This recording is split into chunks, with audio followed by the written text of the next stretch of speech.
So I hope you have understood, children, with the Genong's potometer, the working and how the movement of bubble measures the rate of transpiration, then certain precautions that are to be kept in mind and the limitations. See, don't be confused with the word precautions and limitations. Limitations means what are the drawbacks or what are the shortcomings of this method, and three shortcomings we have already discussed: that the bubble introduction was not easy, then the twig may not remain fully alive, and any changes in the outside temperature will affect the position of air bubble, and therefore the readings of experiment may not be very dependable.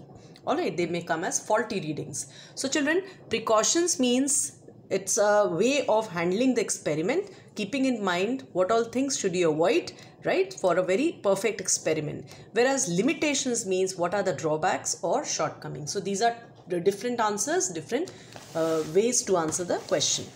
Moving further, certain self-made questions, children. Number one, why should the twig be cut or cut obliquely to be used in a potometer? Why should the twig that you're using here should not be cut in a transverse way but should be cut in an oblique manner? And the answer is for a larger surface area. Just now I showed you how the surface area here is comparatively more if you cut like this in a transverse way. So the twig to be cut obliquely to allow larger surface for the water intake. Second question, why should the twig be cut underwater? That is, why should you not cut it directly in air? And this is to avoid suction, that is push or pull up force of an air bubble into the twig, which will stop the absorption of water into xylem. Xylem is a tissue that conducts the water upwards. So with that we complete with the potometer, and moving now further with another new topic called as the vertical section of a dicot leaf. Dicot leaf, just now I introduced you children. What is a dicot leaf like? There are 2 or 3 ways to identify. Number one, the venation, which is reticulate or a network like. Number two, there is a difference of color in the upper or darker green color and the lower, which is lighter green. And third, obviously more photosynthesis by the upper layer because it is dark green due to more chlorophyll, and lesser by the lower surface, that is the one that is lighter in color. So we are talking about the vertical, in short we call it as the VS of a dicot leaf. So this leaf, if you are going to cut in a vertical way, what is the section to be seen under a microscope, right? Look at this. This shows a number of layers or readings that labelings that you're going to learn in this diagram. Outermost, these box-like cells, if you clearly see, this is upper epidermis, whereas at the bottom also similar cells, we call them as lower epidermis, because this is the upper surface, so upper epidermis, this is the lower, so lower epidermis. Then covering a waxy layer on the top of epidermis is cuticle. Cuticle is thicker on the upper layer of epidermis and thinner on the lower epidermis, right? But cuticle is present. Then intervened by these openings at many places, children, we have the guard cells, these kidney shaped guard cells, and the opening in between called as stoma or stomatal opening. Alright, this is the place where the water vapor is coming out through transpiration. Stomata is also the place for gaseous exchange, coming in of carbon dioxide and leaving out for oxygen during photosynthesis. Moving further, the entire tissue from epidermis, that is upper to lower, that is from here till here, we call it as mesophyll tissue. So the entire thing, once again, epidermis upper and epidermis lower, upper cuticle, lower cuticle. But this entire inside tissue between the upper and lower epidermis we call as mesophyll tissue, and this is of two types: palisade mesophyll and spongy mesophyll. So how to differentiate? The upper column or pillar like cells are called palisade mesophyll, right? And the lower ones, that is towards the lower epidermis, these are like spongy, or that means with a lot of air spaces in between, but of the same mesophyll, therefore spongy mesophyll. There are many differences, children. Look at them and you'll try to identify the differences yourself. Number one, the difference of chlorophyll content. You can see this is dark green I have drawn and this is lighter green. So more chlorophyll in palisade and lesser chlorophyll in spongy. So definitely more photosynthesis by palisade and lesser photosynthesis, right? And that's clearly due to the fact that when the sun is shining brightly over them, the upper tissue will capture more sunlight and get activated with the chlorophyll for better photosynthesis. Whereas this layer will trap lesser sunlight because it's not easily penetrating inside. So what are the characteristics? Palisade, more chloroplasts and no intercellular spaces. You can see they are very tightly arranged, no gaps in between. But the spongy mesophyll, they have lesser chloroplasts and lot of intercellular spaces, therefore we call them as spongy mesophyll. These are the intercellular spaces. Then coming to this side, this is the xylem tissue, the tissue that conducts water and minerals upwards, whereas phloem, which brings down or carries the prepared food from leaves to the upper and lower regions of the plant. Together we call them as the vascular bundle. So look at these arrows that I have drawn, children. The movement of water from the xylem to various cells and how it saturates this area that we call as substomatal space, and the same water diffuses outside to the atmosphere. Alright, so this movement of water through the process of diffusion is the one that is effective in transpiration. Then another very important thing that I am going to introduce, children, but sometimes there are confusions many times that children get confused. Upper surface of leaf we understand. Upper means the one that is capturing more sunlight. Lower surface also we clearly understand, but there are three words alternatively used. Upper surface is also called ventral surface. Lower surface is also called dorsal surface. Upper surface also called adaxial, AD, whereas lower surface called AB, abaxial, right? So the one that is upper surface or adaxial is the one that faces sunlight, whereas the abaxial or lower surface faces the soil. So remember, children, this ventral is the upper and dorsal is the lower. And this I have already told you, palisade mesophyll plus spongy mesophyll together makes the mesophyll. That is, this palisade along with this spongy together they form the mesophyll tissue. So this was the structure of the vertical section of a dicot leaf or a dorsiventral leaf. Now let us see further the differences between the two layers of palisade and spongy. Just now I told you, right? In your book if I show you, the same has been drawn like this. See this. There are two diagrams. One is about the labeling of palisade, then spongy, and how the water vapor is moving out in the vertical section of the leaf. Right, so let us see with the differences here. Palisade, I told you, they are closely packed cells, no intercellular spaces. Whereas these spongy are the loosely packed cells with many intercellular spaces. Palisade, the upper one, they are more chloroplasts, that's why they're dark green. Here they have lesser chloroplasts, therefore light green. Then palisade, they have more photosynthetic production of food and oxygen, and here they have lesser photosynthesis. Palisade, they are trapping more sunlight, spongy are trapping less sunlight.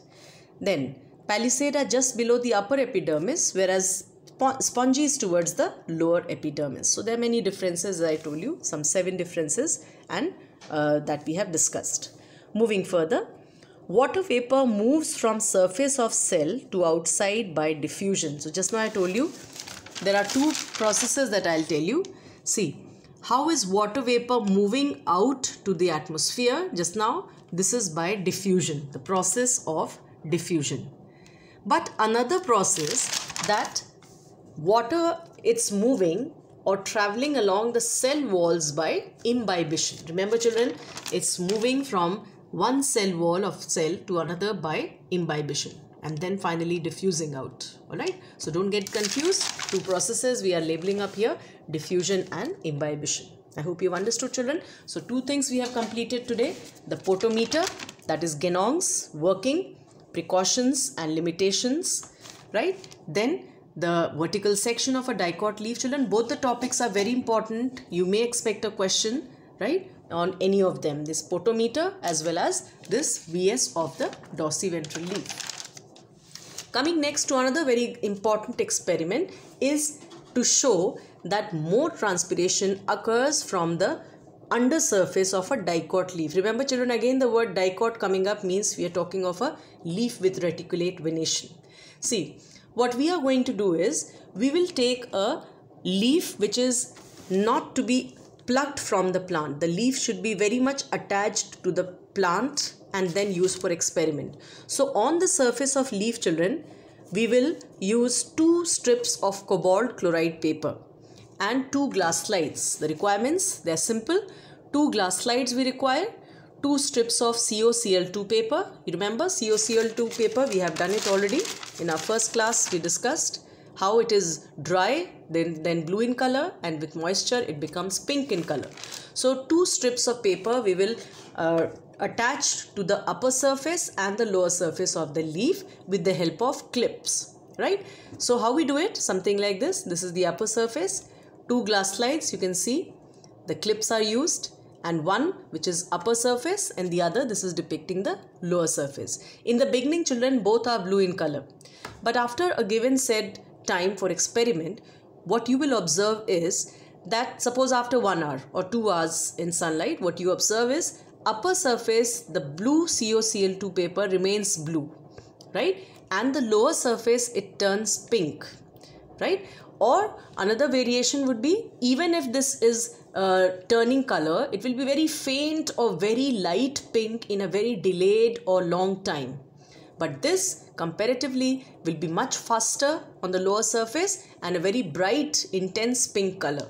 Alright, so your observations may be, once again, either this remains blue and the lower turns pink, right? Or if it has to change the color, will turn to a very light shade of pink but on a delayed time that is used for experiment.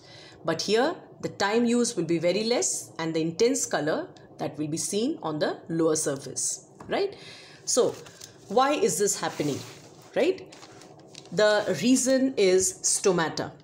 We know children, stomata, the minute openings, they are enormous openings on the dorsal as well as ventral surface of leaves. But remember, the upper surface of leaf has less stomata.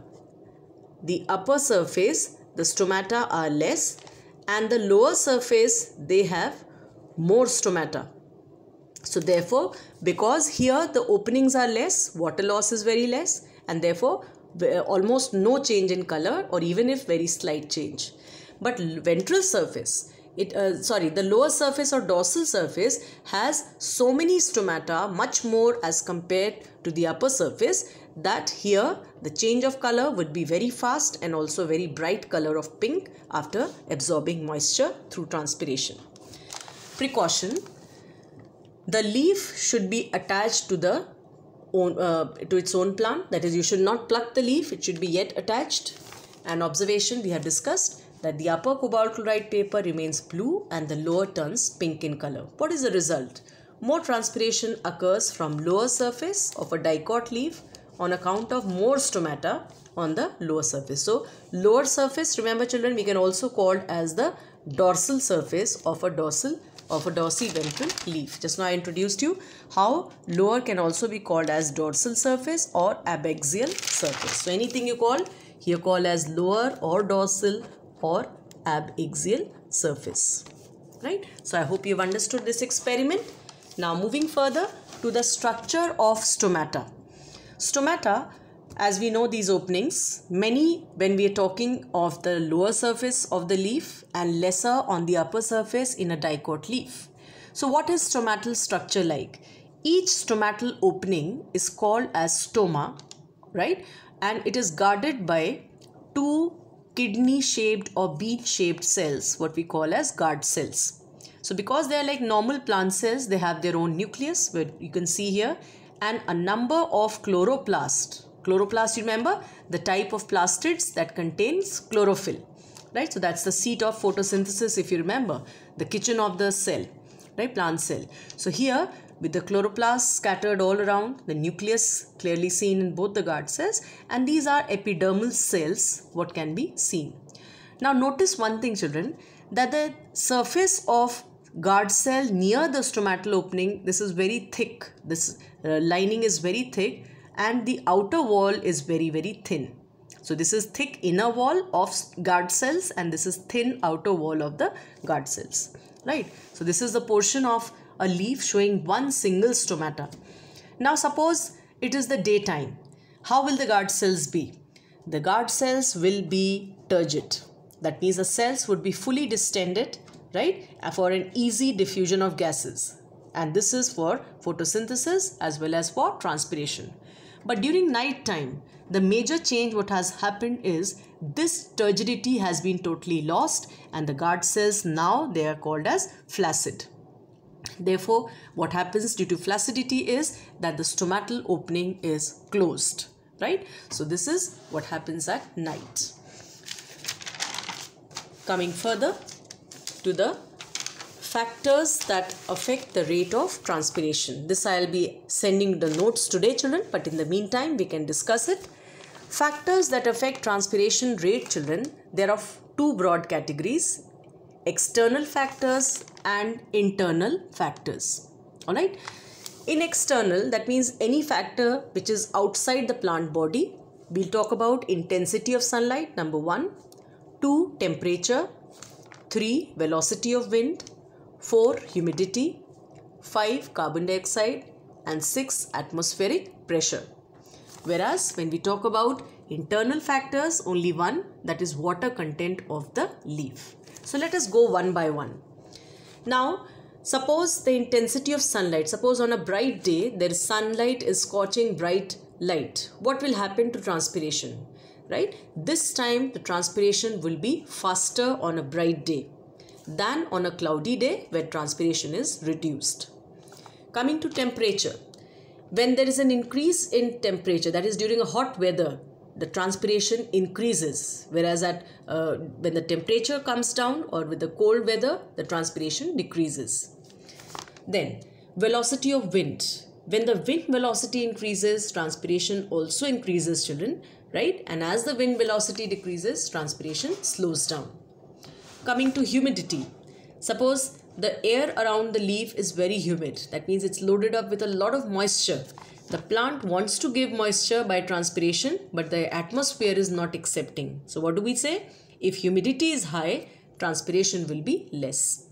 Vice versa, if humidity is less, the transpiration will be faster. Coming to carbon dioxide, normal carbon dioxide concentration we know 0.03. So if carbon dioxide is increased or in the atmosphere by an amount more than 0.03%, the stomata will close, and with the closure, transpiration decreases. Alright. Then, coming next to atmospheric pressure. All of us know, children, air above us exerts some pressure over everything, right? And the normal atmospheric pressure is 1 atmosphere. So, if suppose this leaf is trying to give up water through transpiration and the atmospheric pressure is high, right? So this will be like a just opposite movement. Water trying to come out and the pressure of the air is pushing the water back. So what will happen? If this pressure is high, the movement of water outside will be less. I hope you're understanding. So this is just like an opposite force, children. Water is forcing its way out through transpiration, and pressure of atmosphere is just pressurizing it so that it cannot move out. So what happens? That movement of water or transpiration during high atmospheric pressure will be less. And if the atmospheric pressure is less, water will easily come out. Coming to the internal factor is the water content of the leaf. Just now I told you, if the leaf has less content of water, obviously the leaves will wilt or they will droop down like this. And in such a condition, transpiration would be reduced due to stomatal closure. Why? To conserve water. So, for the normal transpiration to proceed, there should be enough water for the leaf inside so that the transpiration may occur. Coming to our next topic and our last topic for today, we have adaptations in plants to reduce excessive transpiration. We have some 6 adaptations, one by one we'll talk about, but I'll show you first into your diagram how it is shown into the books. Let us see. Look at this diagram, children. This is one of the adaptations in plants to reduce transpiration. Which plant is this? Yes, it is cactus. Now in cactus, this swollen part is the modified stem and we call it as phylloclade. The stem picks up the function of photosynthesis. So where are the leaves gone? They have reduced to spines. Why? So that they can reduce the transpiration. Cactus, children, is a plant which can grow in less water conditions also. Another plant, let's see, an adaptation for modified structure. Why? To check transpiration.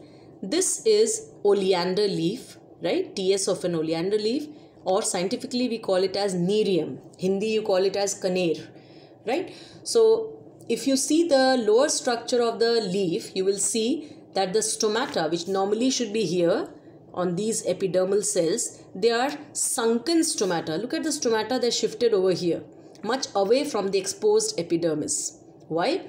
Because they should not be directly exposed to atmosphere to reduce the surface or to reduce the rate of transpiration. Not only that the stomata have a sunken pit-like structure inside, but also they are covered by hairs. Look at this, stomatal hairs, what we call as trichome, right? So two adaptations we saw in this leaf, right? One is, let us see now, adaptations in plants to reduce excessive transpiration. Number one, sunken stomata, just now we saw how it is, or covered by hairs, that is in oleander or nerium. Hindi, just now I told you, they are called kaner. Second adaptation, the stomata in a plant or a leaf to reduce transpiration may become less in number. So naturally you can understand, if stomata are more, the loss of moisture through transpiration would be more. But if stomata are only less, or the gateways for exit is only less, so naturally transpiration would be less. Coming next to narrow leaves. If the leaves are broad and wide, the water loss would be more. So if the leaves, they reduce their volume or become narrow, naturally the transpiration would be less. Coming next to reduced exposed surface. So if the leaves reduce their exposed surface to atmosphere by rolling or becoming wavy or becoming folded, transpiration would reduce. Coming next to loss of leaves. Just now I showed you cactus, how the leaves may change into spines, or sometimes the plants may lose leaves also. And the succulent stem, also called as phylloclade, takes the functions of photosynthesis. And finally, a thick cuticle, that is a waxy layer. Imagine if the thick cuticle is there, the water loss would be less by transpiration, and if the cuticle is thin, the water loss would be more by transpiration. So I hope you've understood, children. Let's see what all things we have done today. I started with potometer just now, right? Genong's potometer we have studied today, working, drawbacks or limitations and precautions. Then we studied about the vertical structure, vertical section VS of a dicot leaf. Then we talked about differences between palisade mesophyll and the spongy mesophyll. Then we talked about the cobalt chloride paper, how and why this result is obtained, the structure of stomata, how the turgid and flaccid conditions they are seen and why. And then we talked about the factors affecting the rate of transpiration, the external factors and the internal factors, right? And then for our topic today, we've also studied here as adaptations that are there in plants to reduce excessive transpiration. The last thing for today, children, will be significance or importance of transpiration. There are three very important ways where we can say transpiration is really important. Number one is cooling effect. Had transpiration not been there, children, there would have been no life on the planet, because transpiration provides a cooling effect, right? And this is the reason why life sustains on the planet. So they are like nature's coolers, the trees. Coming to suction force, look at this diagram. Suction force, you can definitely understand. Water is being continuously lost by transpiration, creating a pull up, and naturally the absorption is continued. So what happens is that transpiration helps in ascent of sap. Ascent, A-S-C-E-N-T, of sap means the upward movement through xylem And what is moving up? The water and minerals. So this movement is called ascent of sap, and this is how it is being brought by transpirational pull. That more the water is lost, more the suction pull is created, and water moves up in a sequential manner. Alright. Then the third and the last importance is distribution of water and mineral salts. In a force or a pull that is created because of transpiration only, the things are continuously moving up and uniformly being distributed to various parts of the leaves for equal water and mineral availability. With that, we'll end up, children, and in this lesson very less remains. Our next topic will be guttation or exudation, and with that we'll be ending up this chapter. This will be our third lesson to finish, children. My next video will be the last on this chapter that we'll complete. So in the meantime, I am sending you the notes for today, children. Compile all the notes at one place in your copies and start with the questions which I have already sent you. The review questions, they are simple questions. Try solving them into your registers or your practice copies. So you can practice these ones for potometer. Then you can also practice here for the experiments we have done, etc. And I'll be also sending you some self-made evaluation questions for you to practice more and more. I hope you understood, children. So compile your notes and I am sending you the work for today. Thank you so much.